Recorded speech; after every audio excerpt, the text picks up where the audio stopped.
नमस्कार, स्वागत है आप सभी का एवन उत्तर प्रदेश में और मैं हूं आपके साथ हर्षिता जोशी। आइए नजर डाल लेते हैं इस वक्त की हेडलाइंस पर। यूपी के नवनियुक्त संगठन महामंत्री धर्मपाल सिंह का लखनऊ दौरा। सीएम योगी आदित्यनाथ से मिले महामंत्री धर्मपाल सिंह। सरकारी आवास पर की शिष्टाचार भेंट।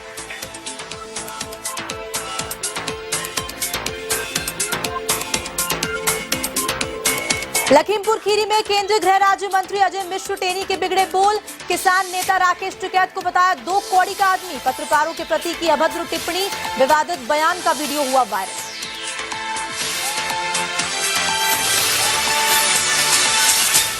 यूपी में 15 आईपीएस अधिकारियों के तबादले। एंटी नारकोटिक्स टास्क फोर्स का किया गठन। डीआईजी की हुई तैनाती।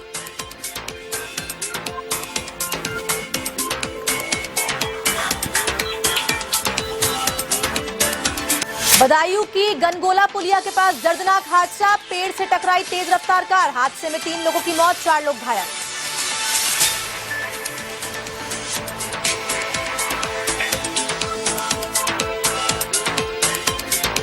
कौशाम्बी में पारिवारिक कलह ने ली विवाहिता की जान। पत्नी को फांसी पर लटका देख पति ने खाया जहरीला पदार्थ। युवक का अस्पताल में इलाज जारी। मामले की जांच में जुटी पुलिस।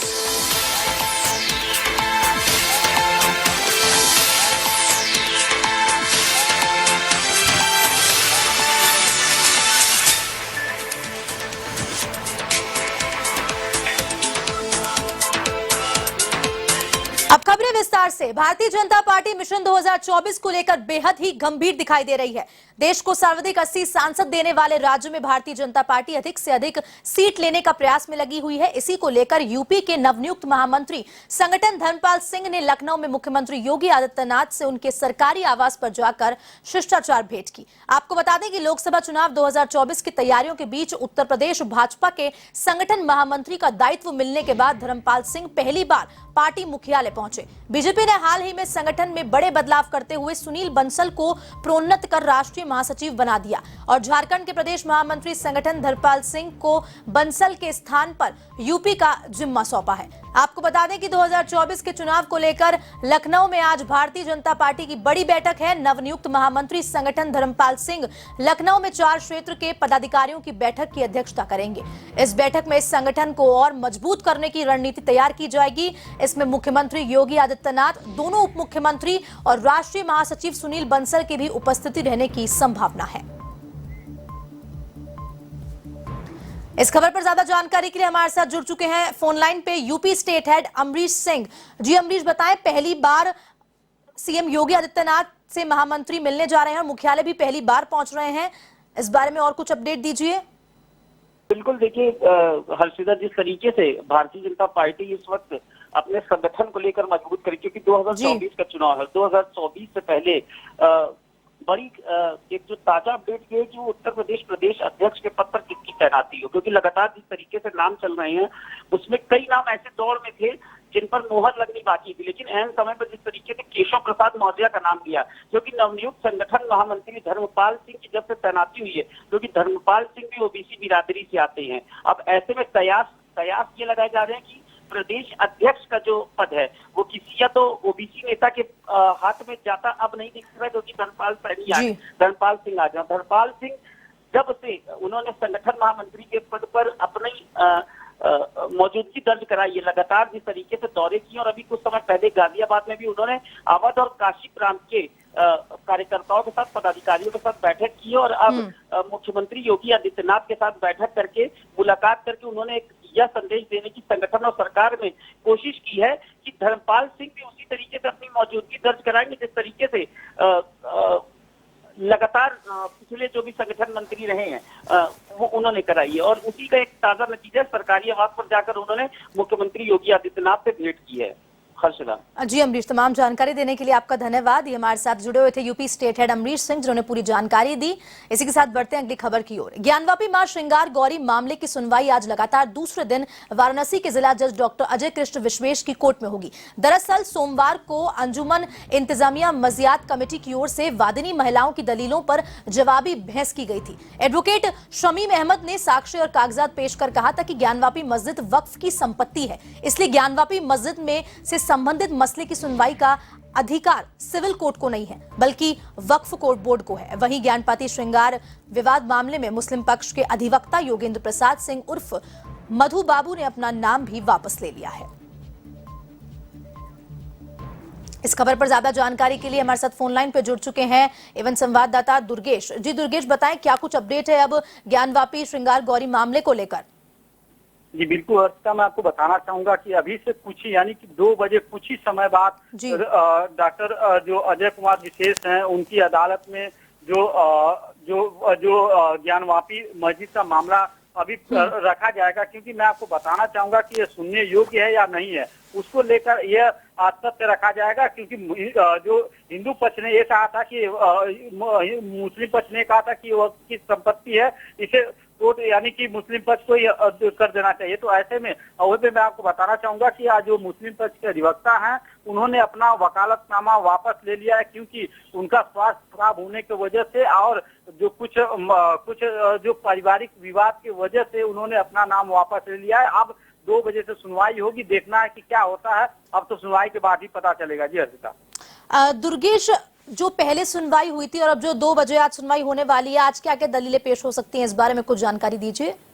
जी बिल्कुल, मैं आपको बताना चाहूंगा कि मुस्लिम पक्ष की आज दलीलें रखी जाएंगी। इसके पहले भी मुस्लिम पक्ष अपना जो दलीलें रखने से पहले ही वहाँ पे वो मतलब ये है कि तारीख पे तारीख यानी कि तारीख मांग रहा था कि नहीं हमें और भी तारीख समय यानी कि समय दिया जाए, लेकिन वहीं पे 500 रुपए का हर्जाना लगाया गया उनके ऊपर, क्योंकि आगे ये मामला नहीं, क्योंकि सुप्रीम कोर्ट में भी ये लगभग ये सुप्रीम कोर्ट का भी आदेश है कि जल्दी से जल्दी इसका निवारण किया जाए। उसको देखते हुए आज जिस तरह से मुस्लिम पक्ष को फिर एक बार मौका दिया गया, 2 से 3 दिन का मौका दिया गया, आज वही अपनी दलीलें रखेगा।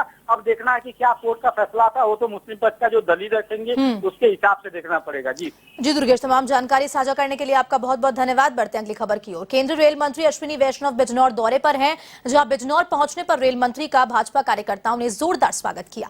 इस दौरान अश्विनी वैष्णव ने बिजनौर रेलवे स्टेशन का निरीक्षण भी किया और वहीं आवश्यक दिशा निर्देश भी दिए।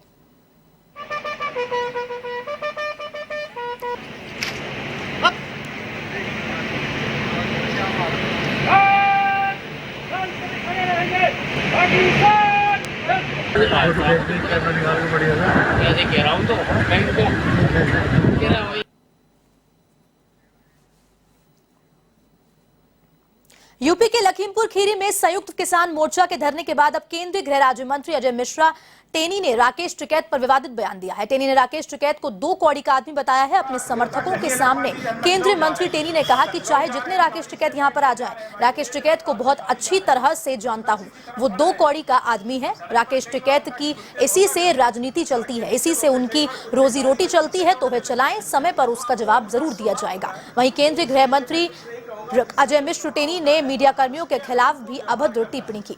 इधर केंद्रीय गृह राज्य मंत्री टेनी के बयान का वीडियो भी सोशल मीडिया पर जमकर वायरल हो रहा है। कुत्ते भौंकते रहते हैं, ऐसे भी हम लोग आराम जैसे बात करते हैं तो हम लोगों का ये होता कहीं अगर मान लीजिए। वहीं केंद्रीय गृह राज्य मंत्री अजय मिश्रा टेनी के बयान पर किसान नेता राकेश टिकैत ने अपनी प्रतिक्रिया भी दी है। टिकैत ने कहा कि अजय मिश्रा टेनी का बेटा 1 साल से जेल में बंद है, तो वो गुस्से में कुछ ना कुछ तो कहेंगे। इन्हें तड़ी पार कर देना चाहिए, क्योंकि ये लखीमपुर केस में गवाहों को डराने का काम करते हैं। अरे हम तो छोटे आदमी है भाई, वो बड़ा आदमी। हाँ, हम तो छोटे ही हैं आदमी। 50,000 आदमी लेकर गए थे 3 दिन तक वहां पे उनके वही, तो आदमी गुस्से में कुछ ना कुछ तो कहेगा। उसका लड़का 1 साल से जेल में बंद है, तो आदमी गुस्सा तो आवेगा। हमें कोई भी बात पे नहीं जाना, इन पे बयानों पे। हम तो जो भी काम करें वो जमीन पर काम करें। एक मुक्ति अभियान चलेगा लखीमपुर खीरी में, वहां पे दहशत है बहुत। अब क्या 3 दिन रहे, अब क्या 13 दिन रह लेंगे। लखीमपुर मुक्ति अभियान, लखीमपुर में गुंडा राज है, इनकी दहशत है वहां पे। तो लोगों को डराने धमकाने का काम करें। विवादित बयान देख के ही तो जो पहला मामला हुआ वो बयान से ही तो हुआ। और 120B के मुलजिम है, तो 120B का मुलजिम खुला रहेगा तो एक दहशत रहेगी और जांच को और लखीमपुर खीरी कांड को प्रभावित करते रहेंगे। तो कोर्ट को, पुलिस को अपना काम करना चाहिए। इनको हटा के तो भाई जिला बदर या यहाँ से स्टेट बदर हो, यहाँ पे इस तरह के बयानबाजी ना करें, क्योंकि लोग जो वहाँ पर गवाह हैं उनको डराने का काम करते हैं, ये उससे प्रभावित करते हैं और इससे जांच प्रभावित होगी। ठीक है सर, जैसे उन्होंने आपके खिलाफ अब तक कहे हैं, तो क्या अगला स्टैंड रहेगा आपका? हमारा तो आंदोलन का ही रहता है, कब कहाँ और कैसे होगा वो बताओगे।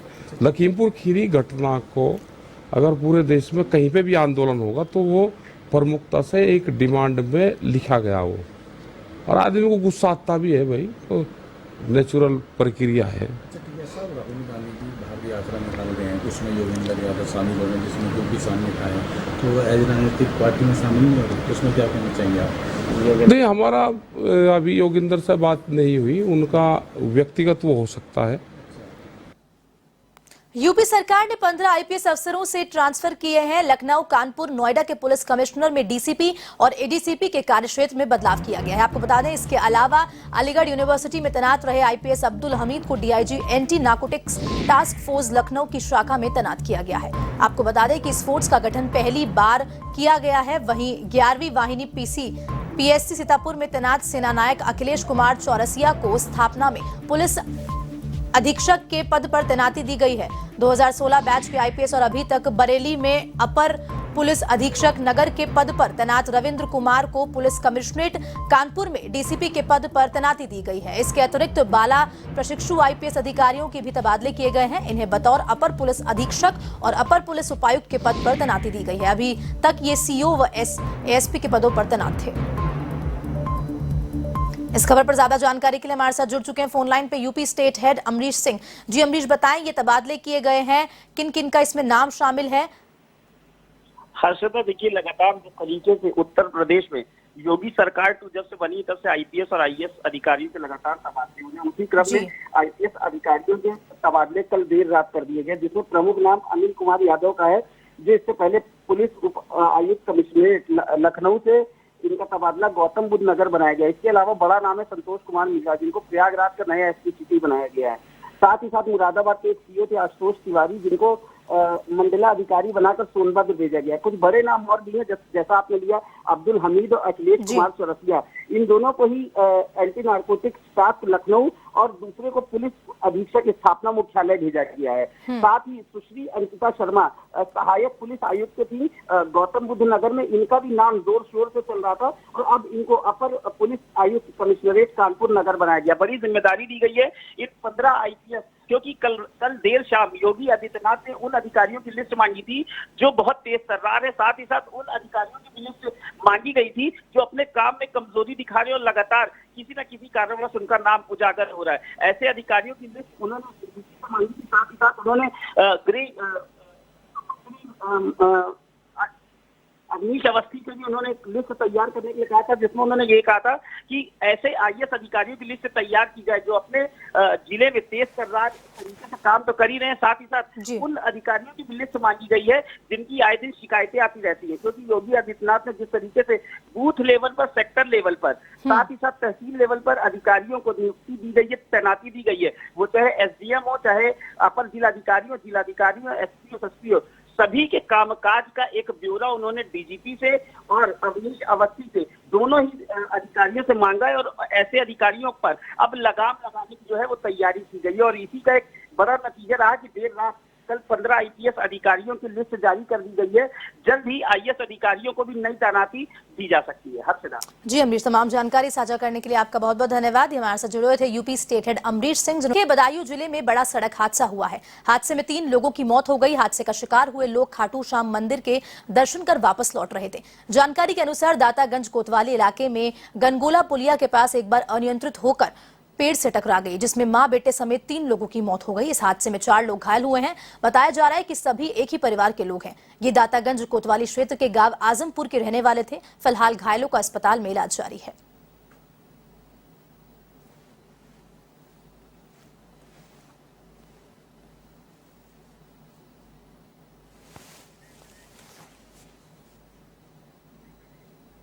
कौशाम्बी के कड़ा थाना क्षेत्र स्थित जहांगीराबाद गांव में एक महिला ने पारिवारिक कलह के चलते फांसी लगाकर आत्महत्या कर ली। वहीं इसके बाद पति ने अपनी पत्नी को फांसी के फंदे पर लटका देकर जहरीला पदार्थ खा लिया।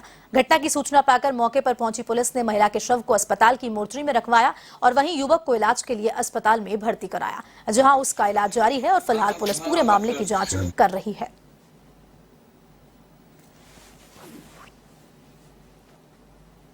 कड़ाधाम के जहांगीराबाद में एक सूचना प्राप्त हुई कि एक महिला घर के अंदर सुसाइड कर ली है, जिसके तत्काल मौके पर जाके देखा गया तो पाया गया कि महिला ने जो है फांसी लगा के आत्महत्या कर ली थी और इसके पति ने भी क्षुब्ध होकर जो है सुसाइड करने का प्रयास किया है पॉइजन, जो सच वहाँ पे पॉइजन की एक शीशी भी बरामद हुई है और उसका उपचार कराया जा रहा है, वो खतरे से बाहर है।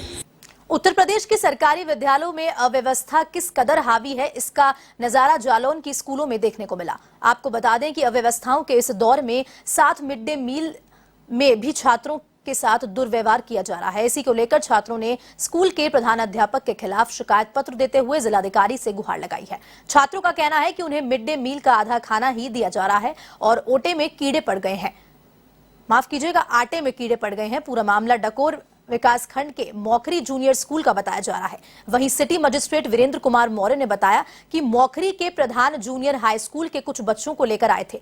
प्रधानाध्यापक को लेकर शिकायत की गई। इस पूरे मामले में बीएससी और खंड शिक्षा अधिकारी को अवगत भी कराया जा चुका है। जांच के बाद कार्रवाई की जाएगी।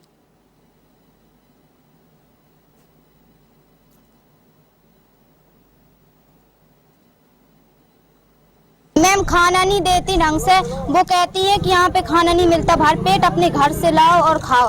और कुछ प्रोग्राम होता है तो मैम कुछ नहीं देती, डांस वांस करते तो कुछ नहीं देती। और दाल में, चावल में, आटा में सुड़ियाँ निकलती हैं तो मैम को दिखाती है। मैम कहती हैं हम कहे उसमें घुसे हैं। मैम फल नहीं देती, सोमवार को लाती हैं सड़े खट्टे मीठे, जाने कैसे लाती, खट्टे उनमें सुड़ी होती, बीवी में जाने खट्टी मट्टी ले आती। समस्या ये है कि कम से कम 2 साल से ना ये खाना अच्छा बनवाती हैं, कहूँ दाल में सुड़ी, कहूँ आटा में सुड़ी, कहूँ उसमें चावल में सुड़ी परमानेंट देती हैं। किसी भी दिन ये ना फल देती हैं ना दूध देती हैं। स्कूल में खाना अच्छे से नहीं मिलता, 2 रोटी से ज्यादा नहीं कहती हैं, घर से ले आओ, गैस खत्म हो जाती है, 1 महीने में भरती है, वो भी भरती नहीं कहती। समस्या यह है कि स्कूल में खाना अच्छा नहीं मिलता, भरपेट नहीं मिलता और खाने में सुड़ी निकलती हैं और मैम कहती हैं अपने अपने घरों से लाओ। और मैम ये भी कहती हैं कि सुबह से चले आते हो घूम के, क्या मैं खिलाऊंगी आपको खाना। जूनियर हाई स्कूल मौखरी आपका है, वहाँ के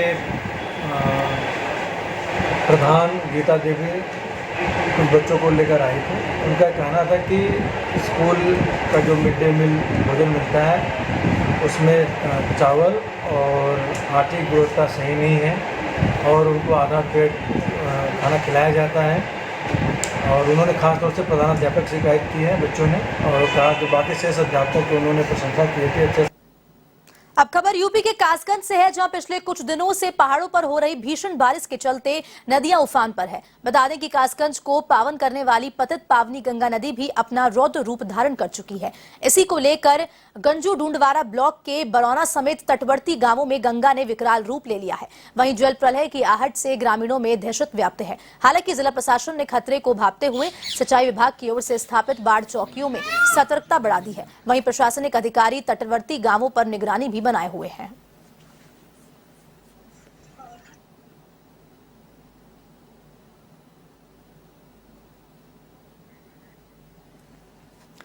खबर कासगंज से है, जहां सोरो शुकुर रेलवे स्टेशन पर खुले पैसों को लेकर दिव्यांग के साथ अभद्रता का मामला सामने आ पाया है। जबकि योगी ही नहीं, मोदी सरकार भी दिव्यांगों की सुविधाओं को लेकर गंभीर है। हालांकि रेलवे विभाग की दिव्यांग और महिलाओं को टिकट काउंटर पर प्राथमिकता देता है, लेकिन कासगंज रेलवे स्टेशन पर रेलवे टिकट मास्टर को विभाग के आदेश की शायद परवाह नहीं। तभी खुले पैसे नहीं होने पर दिव्यांग के रुपए टिकट काउंटर पर बैठे रेलवे टिकट मास्टर ने फेंक दिए। इतना ही नहीं, यहाँ तक कहा कि जो तुझे करना है कर लेना। हालांकि बाद में रेलवे टिकट मास्टर ने अपने पर लगे आरोपों को निराधार बताया। वहीं पीड़ित ने आला अधिकारियों को शिकायत करने की बात कही।